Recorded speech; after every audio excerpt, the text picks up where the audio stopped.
তিন দফা দাবিতে প্রধান উপদেষ্টার বাসভবন অভিমুখে লং মার্চ শুরু করেছিল জগন্নাথ বিশ্ববিদ্যালয়ের শিক্ষক শিক্ষার্থীরা। এই সময় পুলিশ টিয়ার গ্যাস ও সাউন্ড গ্রেনেড নিক্ষেপ করে। শিক্ষার্থীরা ছত্রভঙ্গ হয়ে গেলে লাঠিচার্জ করে পুলিশ। এই ঘটনায় বিশ্ববিদ্যালয়ের শিক্ষক শিক্ষার্থী ও সাংবাদিক সহ শতাধিক আহত হয়েছেন।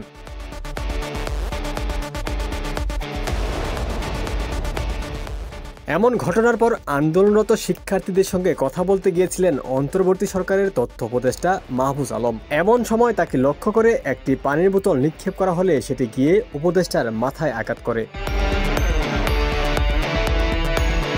এই ঘটনার পর উপদেষ্টা মাহফুজ তার ব্যক্তিগত ক্ষোভ প্রকাশ করেছেন জগন্নাথ বিশ্ববিদ্যালয়ের শিক্ষার্থীদের প্রতি। পরে প্রেস ব্রিফিংয়ে মাহফুজ বলেন, তাদের নির্দিষ্ট একজন ব্যক্তির প্রতি যে হিংসা ৮ মাস ধরে রয়েছে এবং তাদের যে হিংস্রতা অনলাইনে দেখা যায়, তারা আজকে এখানে এটা করেছেন।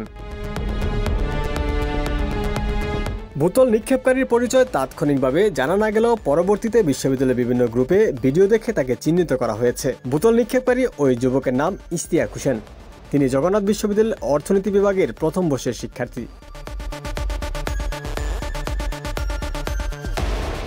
এমন ঘটনার পর বিশ্ববিদ্যালয়ের প্রক্টর মোহাম্মদ তাজাম্মুল বলেন, ওই শিক্ষার্থী অর্থনীতি বিভাগের প্রথম বর্ষের। আমাদের এখন মূল কাজ হলো বিশ্ববিদ্যালয়ের দাবি দাওয়াগুলো আদায় করা। ওই শিক্ষার্থীর এসব বিষয়ে এখন মাথা ঘামানোর সময় নেই। উপদেষ্টা মাহফুজ আলমের দিকে বোতল ছুঁড়ে মারা জগন্নাথ বিশ্ববিদ্যালয়ের সেই শিক্ষার্থী বলছেন, আমি কোনো ছাত্র সংগঠনের সাথে যুক্ত নই। আমার ব্যাপারে বিভিন্ন প্রপাগান্ডা ছড়ানো হচ্ছে। ঘটনাটি ছিল অনাকাঙ্ক্ষিত। আমি উদ্দেশ্য প্রণোদিতভাবে বোতল ছুঁড়ে মারি নাই। বোতলটি আকাশের দিকে নিক্ষেপ করি। কাউকে আহত বা অপমান করার জন্য কাজটি করি নাই।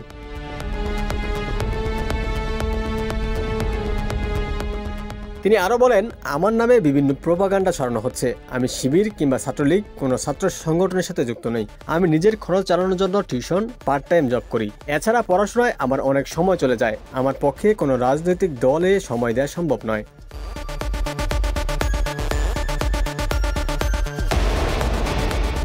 তিনি আরও যোগ করে বলেন, গতকালের ঘটনার পর আমাকে বিভিন্ন নম্বর থেকে কল দিয়ে হুমকি দেওয়া হচ্ছে। ক্যাম্পাসে গেলে মব দিয়ে আমাকে হেনস্থা করার হুমকি দিচ্ছে অনেকে। ওমর ফারুক, ঢাকা প্রকাশ।